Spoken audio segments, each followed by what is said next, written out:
Eu estava num estudo muito interessante, no livro dos médiuns, no capítulo 22, sobre a mediunidade entre os animais.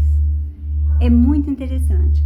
A pergunta é, lembrando que quando esse livro foi escrito assim, são perguntas respondidas por espíritos. Então tá. Aí pergunta assim, os animais são médiuns? Então aí vem o desenrolar da questão. Os animais têm inteligência? Tem. O cachorro tem inteligência, o cavalo, a calopsita. Então são animais inteligentes? São. Mas acontece que eles têm uma inteligência limitada.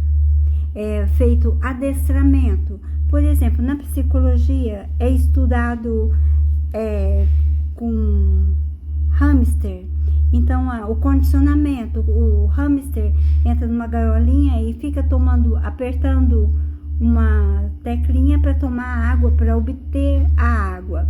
Então, que ele aprende que toda vez que ele aperta assim uma alavanca, ele consegue a água.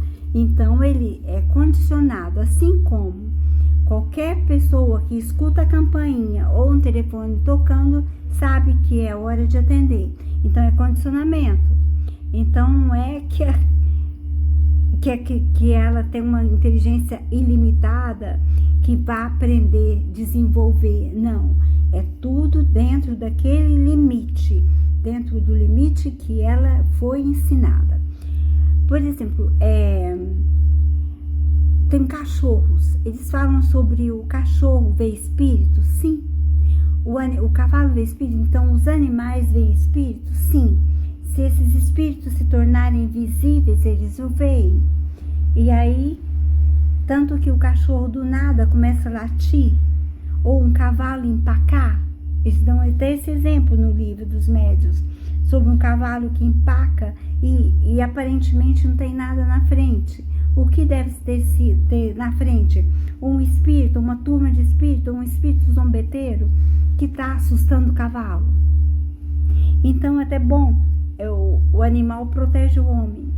Deus deu uma inteligência limitada, e o animal pode ser adestrado, mas quanto à mediunidade, para um espírito se comunicar com a gente, ele precisa do perispírito, aquela energia que flui.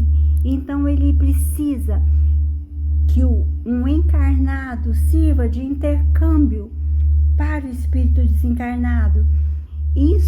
Por isso que precisa da mediunidade, para ter uma comunicação.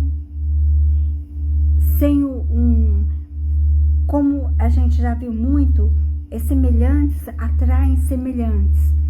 Tanto no sentido, como a gente falava, por exemplo, num bar, que você está num ambiente mais cheio de bebida, ou um ambiente mais que não é tão bom, quem é que está lá? São espíritos que se comprazem naquele ambiente. Por exemplo, um espírito que vai se comunicar, ele vai se comunicar usando animal? Não. Então ele vai se comunicar para ele transmitir conhecimento, transmitir uma comunicação.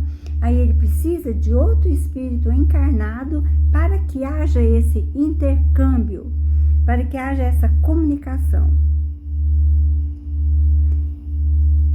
Por que o animal tem tendência a falar, tipo a calopsita ou papagaio? Porque tem cordas vocais que possibilitam isso, assim como o macaco tem uns trejeitos parecidos com os humanos. Então, uma característica da espécie, não tem nada a ver com alguma coisa espiritual. E os espíritos terminam essa parte falando assim, uma coisa que é até engraçada, assim, quanto ao adestramento, quanto a ensinar um animal fazer uma coisa ou outra, quanto ao treinamento, esse é seu trabalho, não nós. E foi isso. Legal. Eu queria falar mais uma coisa sobre isso, muito interessante. Por exemplo, a formiga ou a abelha, o beija-flor. Não, beija-flor não, o João de Barro, ele sempre faz a casinha dele como sempre, como fazia há 20 anos atrás. Então, por exemplo, não evoluiu.